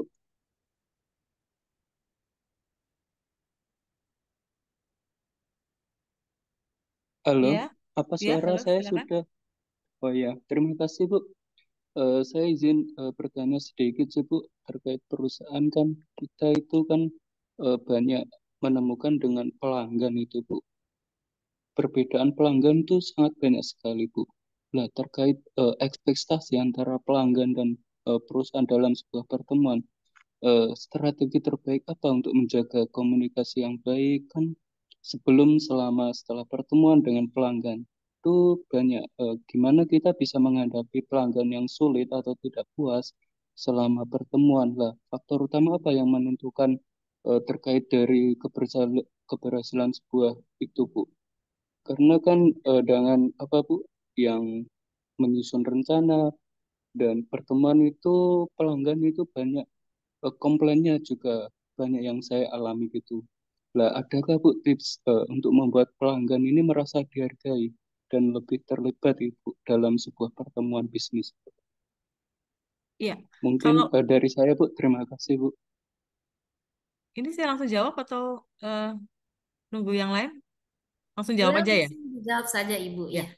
ya. Kalau untuk bagaimana menjalin eh, hubungan dengan pelanggan ya sebaik mungkin, itu menurut saya ya dan juga berdasarkan pengalaman bagaimana kita harus pada saat awal jalin komunikasi sebaik mungkin dan ajak dia berteman. Ya, jadi jangan hanya kita em, apa ya menjalin hubungan tuh hanya dengan pelanggan saja, memperlakukan mereka hanya sebagai pembeli, tapi bagaimana kita memperlakukan mereka sebagai seorang teman, sebagai seorang sahabat. Nah, kalau bagaimana sih kalau akhirnya apa kalau misalnya kalau hanya sebagai pelanggan saja, mereka tuh dengan mudahnya mencaci maki kita gitu ya, menjadi bagian kita mengomeli kita gimana produknya. Tapi kalau kita menjalin hubungan dengan dia sebagai teman, itu kan orang biasanya kalau kita teman ngomeli teman tuh gimana sih? lebih lebih sungkan kan, oh teman sendiri. Kalau misalnya juga kita diomeli teman pun itu merasa kita ya sudah teman konco dewe kok, udah teman sendiri itu kita merasa nggak apa-apa. Dibandingin kalau kita diomeli orang ya, itu kita jengkel. Tapi kalau diomeli teman, oh ya nanti kita pasti akan lebih mudah. Jangan marah-marah gitu dong. Yang baik dong ngomongnya seperti itu. Kita juga bisa ngomelin dia langsung, maksudnya negur. Jangan ngomeli aku terus. Ya, kita cari solusinya sama-sama. Nanti ya, menurut kamu gimana sih? Nah, kita ajak dia untuk berkomunikasi, kita ajak dia rembuk pendapat. Menurut kamu gimana? Kamu maunya seperti apa?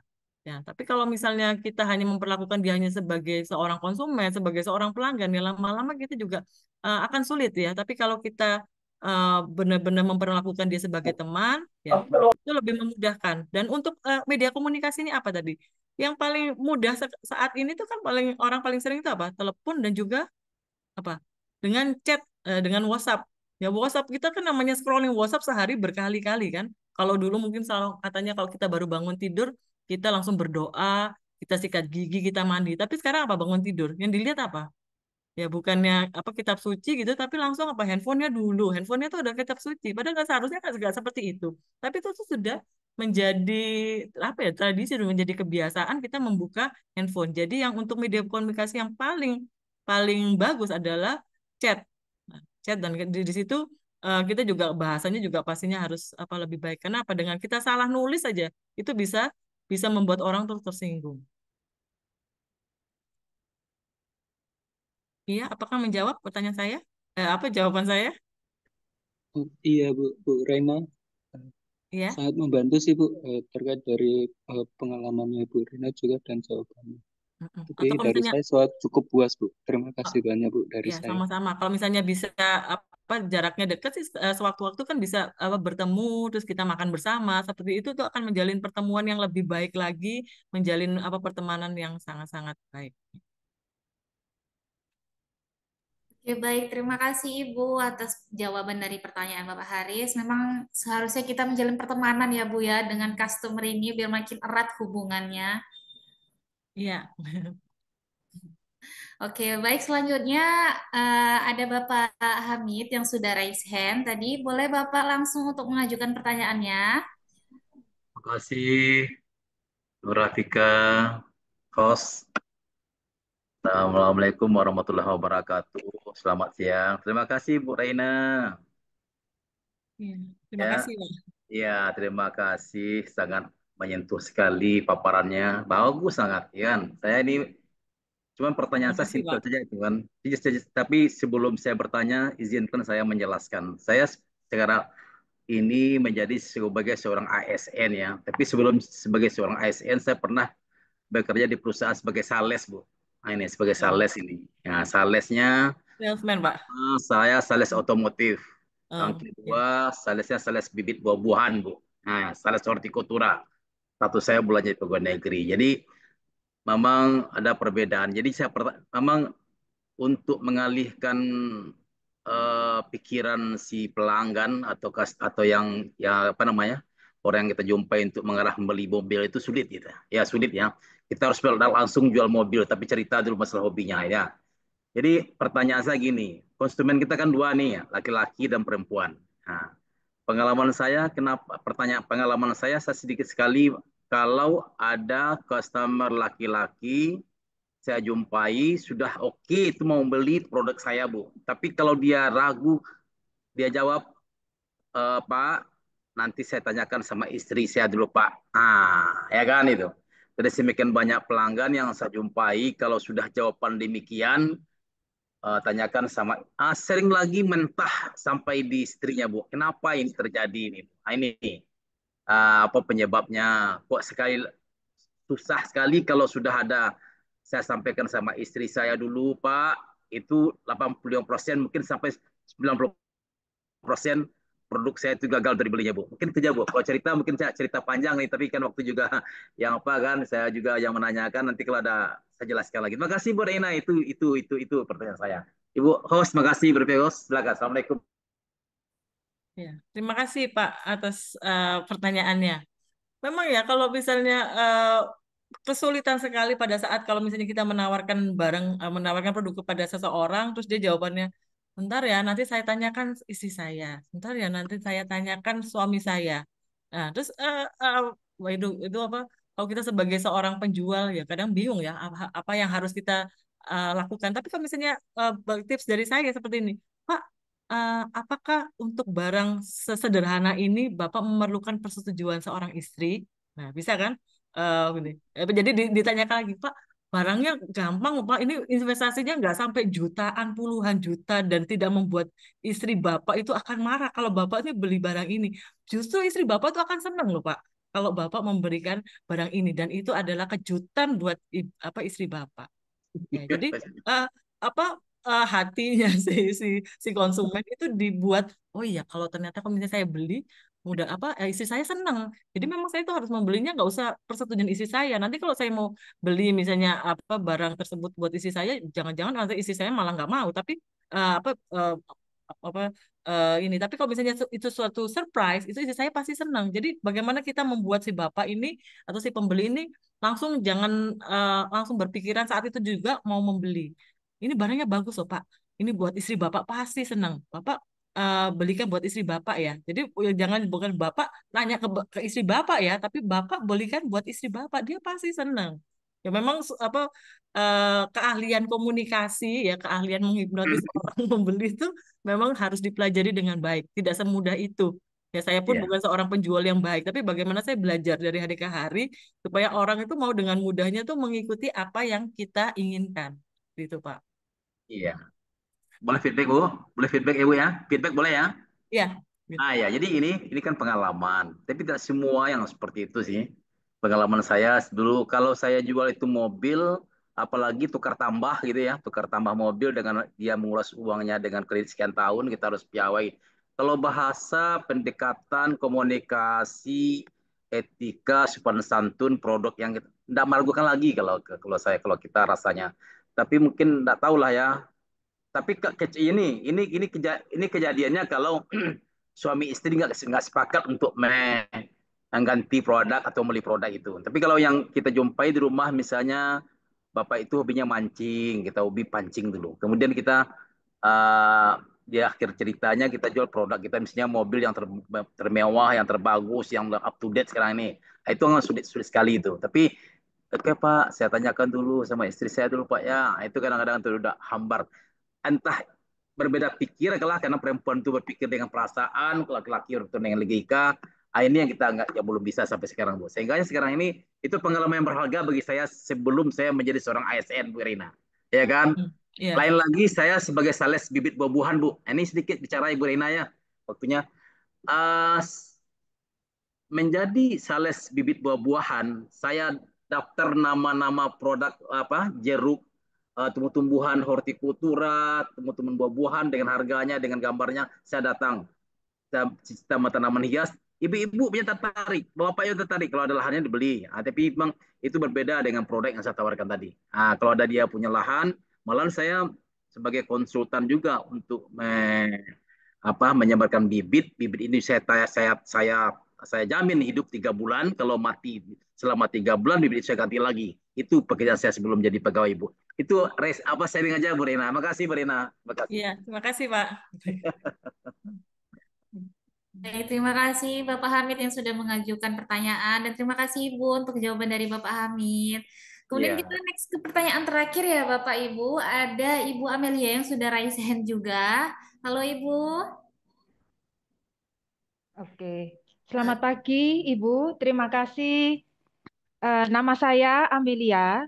Saya dari PT Surabaya Technology Training. Produk kami itu adalah kami menawarkan satu kelas ekstrakurikuler untuk untuk ke sekolah-sekolah. Jadi nanti sekolah itu akan bekerja sama dengan kami. Mereka akan ada ekstrakurikuler 3D printing dan elektronika.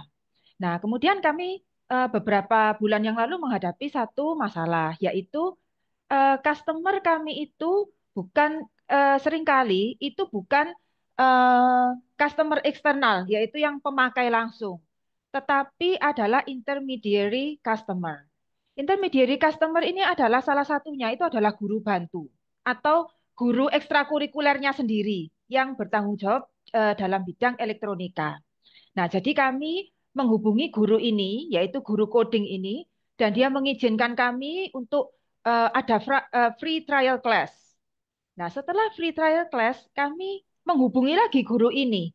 Jadi kami tidak bersentuhan langsung dengan murid untuk menanyakan langsung dengan murid bagaimana apakah mereka mau daftar atau tidak. Tapi kami harus melalui guru ini. Nah, masalahnya adalah guru ini sepertinya itu pasif dan seperti ogah-ogahan untuk menawarkan atau menanyakan kepada muridnya apakah mereka tertarik atau tidak. Nah, sedangkan pada saat free trial class itu beberapa anak itu antusias gitu. Nah, sekarang kami ini stuck gitu loh di sekolah ini. Kami stuck, kami nggak bisa masuk karena kita juga nggak tahu apa yang mereka rasakan. Apakah mereka mau daftar atau apa? Kita juga nggak tahu. Itu yang pertama. Nah, kemudian yang kedua, intermediary customer-nya bukan saja guru ini, tetapi ada juga orang tua yang itu kami nggak nyampe juga ke sana, gitu loh. Karena intermediary customer yang pertama tadi yaitu guru itu orangnya pasti sulit diajak komunikasi. Nah, menurut Ibu Reina, apa yang harus kami lakukan supaya kami bisa punya akses untuk menanyakan langsung kepada murid-murid yang bersangkutan atau external customer kami yang nantinya mungkin akan menjadi customer langsung. Ya, Iya, terima kasih. ya. Terima kasih atas pertanyaannya, Bu Amelia.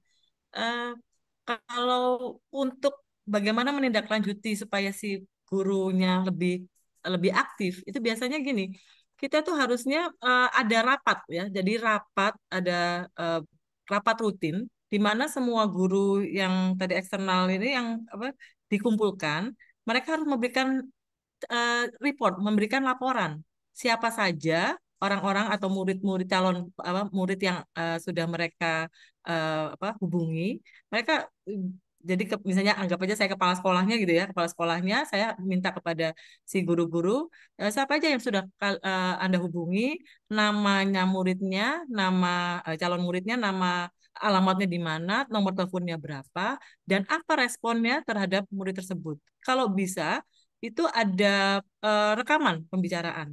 Karena apa? Kalau untuk menghadapi guru-guru yang pasif itu sulit memang. Kalau misalnya nggak dipaksa seperti itu, karena ada orang yang baru dipaksa itu baru kerja, baru dipaksa itu baru dia mau mau merespon.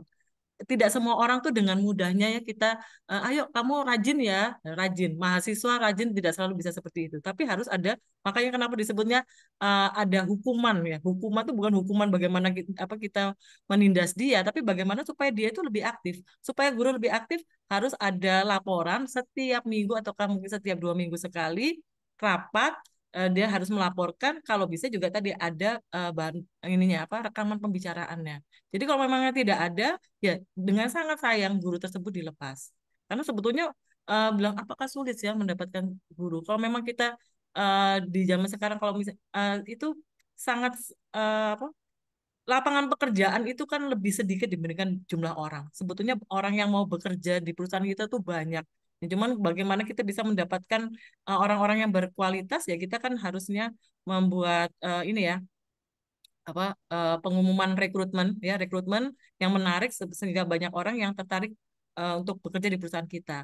Nah, tapi kembali lagi kepada guru-guru yang tadi itu memang harus dipaksa untuk memberikan laporan karena kalau kita bebaskan itu pasti tidak akan eh, tidak akan dari diri mereka sendiri. Saya sendiri orangnya seperti itu. Saya sendiri sebetulnya tidak secerewet sekarang gitu ya, tidak seaktif sekarang karena saya sendiri dulu orangnya pendiam. Kalau ada teman saya dulu kuliah ya pada saat teman saya pintar bicara ya mending dia aja, kalau misalnya presentasi kelompok ya mending dia aja yang presentasi, saya yang bagian bikin slide PowerPoint karena saya bukan tipe orang yang dengan begitu mudahnya berbicara dengan lancar di hadapan publik, tapi dengan seiring berjalannya waktu mau nggak mau seperti itu. Nah, untuk guru-guru yang tadi yang pasif harus dipaksa Tapi karena guru kalau ini bukan guru kami, Bu. Guru ini ya bukan guru dari Surabaya, PT Surabaya Technology Training, tapi guru dari sekolah, guru dari calon customer kami. nah Guru dari sekolah X misalnya. Itu jadi kami ini ya nggak berhubungan apa dia tidak masuk di dalam internal kami gitu loh. Dia guru ekstrakurikuler di sekolah itu yang bertanggung jawab menangani seluruh ekstrakurikuler. Nah, perusahaan kami menawarkan, apa mau kita ini sekolah X ini tadi bekerja sama dengan kami. Kami menawarkan ekstrakurikuler teknologi dalam bentuk teknologi 3D printing dan elektronika. Nah, guru di sekolah X ini tadi yang kelihatannya ogah-ogahan menawarkan. Gitu maksud saya. Kalau misalnya begini, diadakan pendekatan, ya. Jadi diadakan pendekatan yang saya katakan salah satu cara yang paling efektif adalah juga mengadakan pendekatan sebagai pertemanan. Nah, kalau pertemanan kita akan nanya, kamu tuh gimana hari ini gimana? Udah apa melakukan pendekatan dengan murid, gimana ininya hasilnya? Ya kita tanya terus. Jadi kalau Nah, misalnya kalau di apa dengan pimpinan dengan karyawan, kadang karyawan kan takut. Tapi kalau dengan teman, nah, dia biasanya lebih terbuka. Nah, gimana kita bisa menjalin pertemanan dengan dia? Terus kita gali. Ya tadi itu gimana sih? Ini atau kita ngajak dia makan tadi gimana? Terus apa ceritakan dong. Kalau aku pengen tahu. Aku juga apa pengen sih apa sewaktu-waktu gimana caranya bagaimana kamu tuh bisa membuat si murid ini tertarik. Aku pengen belajar dari kamu. Jadi seolah memang dia yang pinter, kita tuh ingin belajar kepada dia. Nah, orang biasanya kalau dikatakan oh ya kamu tuh kita pengen belajar sama dia, ya anggap aja saya. Misalnya pada saat saya ada misalnya mahasiswa, Mem, saya pengen belajar dong sama Mem Rena seperti itu. Dan saya kan senang. Oh, apa tersanjung tuh. Oh, berarti saya ini dipercaya. Otomatis saya akan mengeluarkan ilmu saya yang tadi dia nggak butuh bisa saya kasihkan semua. Nah, ini salah satu cara, salah satu trik kita bilang, gimana kamu tadi udah ngubungin murid? Aku pengen tahu di mana sih. Aku soalnya nggak seberapa bisa. Kamu kan pintar seperti itu. Apa? Bagaimana membuat menyanjung dia sehingga akhirnya dia keluarkan semua. Ini aku tadi gini gini gini gini gini. Oh gitu ya. Nah, terus apa yang kamu lakukan? Dia pasti akan mengeluarkan gitu dan dia apa? Dia akan dia akan melakukan sebaik mungkin sehingga dia bisa memberikan impresi yang baik terhadap kita. Nah itu memang bagaimana kita bisa memang harus meluangkan waktu menjalin pertemanan dengan dia, menanyakan dia apa chatting apa juga apa makan siang itu memang salah satu cara yang efektif supaya dia tuh lebih lebih aktif lagi seperti itu Bu. Oke. Mungkin ada Ya. ada yang masih unek-unek Iya, ini. masih ada undang-undang, tapi kalau nggak ada waktu tidak apa-apa. Ya nanti bisa apa kalau Ya, misalnya ada waktu apa dengan saya mungkin di luar ini bisa tadi di ya. handphone yang lain apa handphone yang saya tunjukkan tadi di akhir. Iya, betul. Ya terima kasih Bu Amelia. Terima kasih. Baik, terima kasih Bu Amelia yang sudah mengajukan pertanyaannya. Semoga jawaban dari Ibu Reina bisa membantu mengatasi permasalahan yang saat ini sedang PT Ibu hadapi ya Bu ya. Oke, baik. Untuk selanjutnya, Alhamdulillah kita sudah selesai melakukan sesi tanya jawab. Kami juga sudah mengirimkan link absensi melalui room chat. Silakan Bapak Ibu untuk mengisi terlebih dahulu absensi yang ada di room chat. Dan untuk materi akan kami share melalui grup WA webinar Angkasa Media ya Bapak Ibu. Di bawah situ juga sudah tertera link grup CV Angkasa Media Literasi. Jadi silahkan bergabung saja terlebih dahulu. Baik, Alhamdulillah kita sudah selesai melakukan webinar pada hari ini. Terima kasih banyak kepada Ibu yang sudah menyampaikan materinya yang begitu luar biasa. Untuk closing statement-nya dong Ibu. Kira-kira seperti apa saat ini yang harus kita perhatikan mengenai customer sesuai dengan pertanyaan-pertanyaan yang sudah disampaikan oleh audiens kita pada hari ini. Iya, terima kasih Mbak Nurafika dan semua Bapak Ibu, saudara-saudari, teman-teman sekalian yang sudah mengikuti pemaparan webinar saya. Saya sangat senang sekali atas hari ini, sangat membahagiakan semuanya penuh semangat dan atas pertanyaannya dan bisa saya jawab dengan mudah-mudahan bisa memberikan masukan yang baik buat Bapak Ibu. Bagi saya jangan pernah berhenti untuk belajar. Jangan pernah berhenti untuk melakukan yang terbaik, ya tidak hanya belajar saja, tapi bagaimana kalau kita di perusahaan, bagaimana kita bisa menjadi karyawan yang terbaik, bagaimana kita bisa menjadi pemimpin yang terbaik, dan pastinya kalau kita uh, bekerja di bidang apakah itu jasa ataukah itu barang, buatlah barang itu sebaik mungkin yang memenuhi keinginan para konsumen yang akhirnya bisa menjadi para pelanggan kita.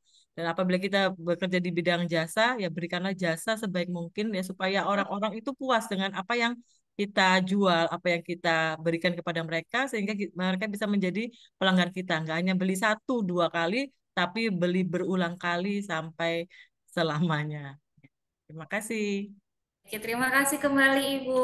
Terima kasih Ibu Rina. Terima Terima kasih, Pak. kasih, Bu. Terima kasih. Ya, Oke. terima kasih Bu Rina. Ya, Baik, terima Bapak kasih. Ibu,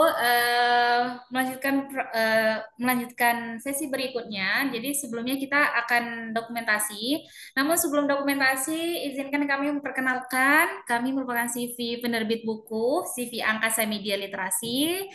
Penerbit kami berada di Kota Pekanbaru. Bagi Bapak Ibu yang memiliki kebutuhan untuk menerbitkan buku, bisa hubungi kami melalui no admin yang sudah tertera di grup webinar. Di sini kami memiliki beberapa paket penerbitan. Yang pertama ada paket hemat, di mana ketentuannya Bapak Ibu hanya perlu mengirimkan naskah dan hasil cek Turnitin sebesar 30%.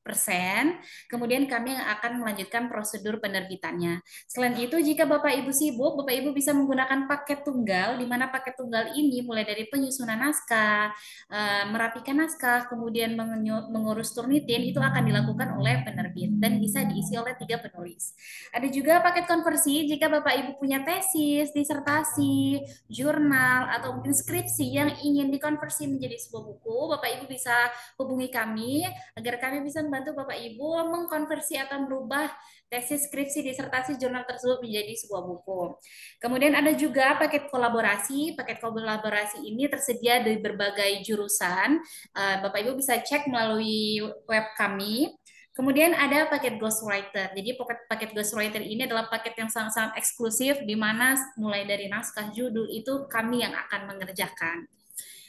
Nah, baik Bapak Ibu, itulah tadi webinar kita pada hari ini. Sebelumnya kita dokumentasi foto terlebih dahulu ya Pak, Bu. Boleh untuk aktifkan kameranya dan pasang senyum terbaiknya hari ini.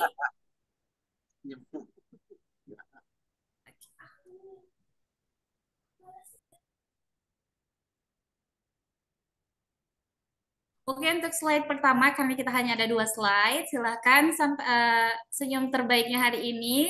Saya pandu. 1, 2, 3. Bebas. Oke, untuk slide berikutnya.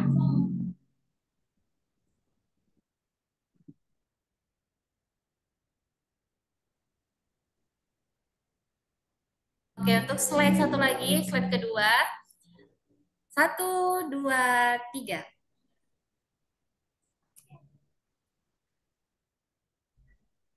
Oke, baik. Sebelumnya saya ucapkan terima kasih kepada Ibu Dr. Reina yang sudah menyampaikan materi pada hari ini. Terima kasih juga kepada Bapak Ibu yang sudah bergabung dalam webinar Angkasa Media, yang sudah juga berpartisipasi, bertanya pada hari ini. Kemudian semoga apa yang kita dapatkan dari Ibu Dr. Reina hari ini menjadi ilmu yang bermanfaat untuk kita dan bisa kita terapkan dalam kehidupan kita, terutama dari Bapak Ibu yang mungkin bergerak di bidang penjualan ya Pak, Bu.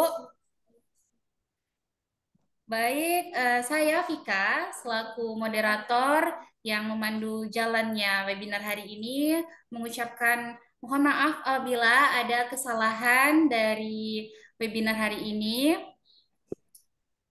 Dan saya tutup webinar pada hari ini dengan Assalamualaikum warahmatullahi wabarakatuh. Waalaikumsalam warahmatullahi wabarakatuh. Selamat siang Bapak Ibu semua. Terima kasih sudah bergabung di webinar kami. Terima kasih Dika. Ya Bapak Ibu yang tadi bertanya jangan lupa cantumkan nomor handphonenya di room chat ya Pak, biar nanti di follow up oleh admin kami. Insya Allah ya dikirimkan langsung nomor HP-nya ya. Iya, langsung saja dari room chatnya Bapak Ibu. Iya. Kepada Bapak Ibu sudah dipersilahkan untuk meninggalkan ruang webinar kita. Terima kasih. Terima kasih banyak sekali lagi Ibu. Sehat-sehat selalu Ibu. Terima kasih Pak Nurafika dan Bapak Ibu, teman-teman sekalian, saudara-saudari yang saya hormati. Terima kasih, selamat pagi. Pagi, Ibu. Jangan lupa isi absennya ya Bapak Ibu. Linknya sudah ada di room chat.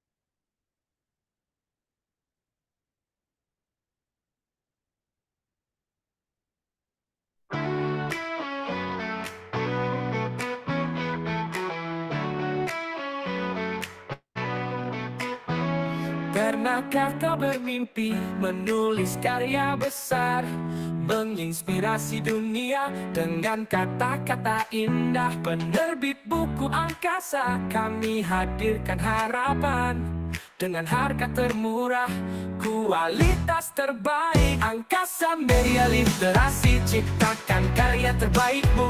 ISBN terjamin, kami garansi sekat terset.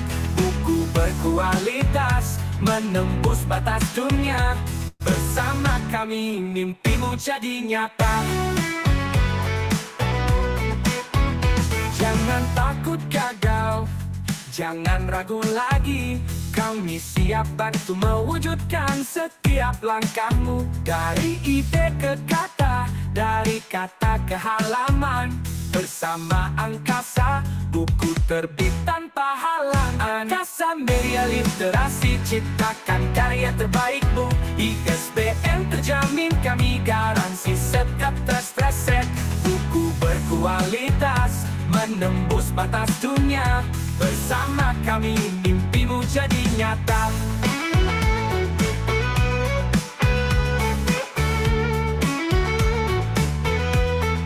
Dengan semangat penulis kami bangun dunia. Karya gemilang abadi sepanjang masa.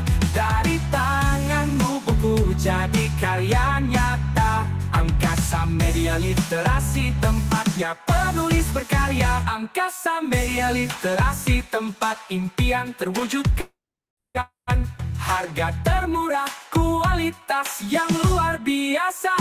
Bersama kami, sukses tak terbatas. Angkasa Media Literasi, mari terbitkan bukumu.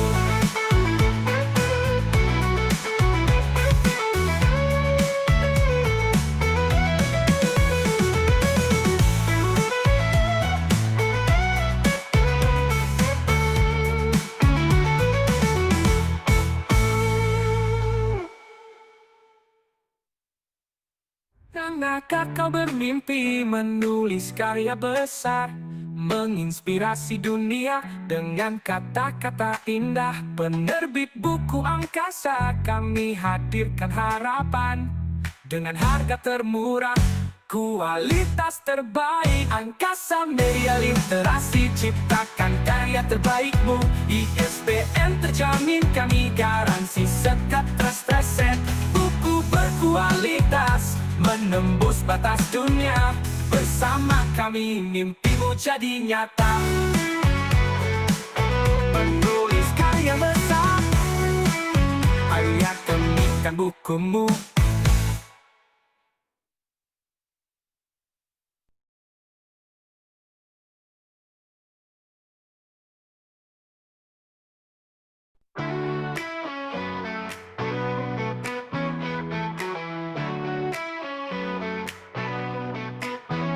Pernahkah kau bermimpi menulis karya besar, menginspirasi dunia dengan kata-kata indah? Penerbit buku angkasa, kami hadirkan harapan dengan harga termurah, kualitas terbaik. Angkasa Media Literasi, ciptakan karya terbaikmu. ISBN terjamin, kami garansi sekat terset. Buku berkualitas, menembus batas dunia. Bersama kami mimpimu jadi nyata.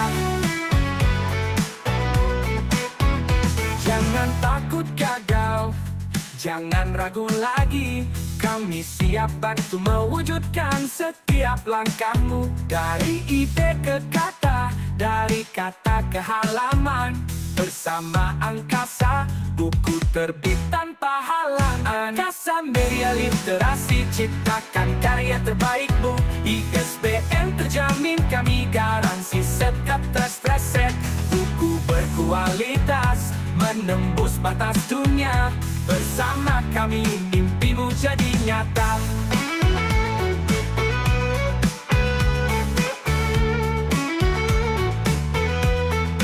Dengan semangat penulis kami bangun dunia. Karya gemilang abadi sepanjang masa. Dari tanganmu buku jadi karya nyata.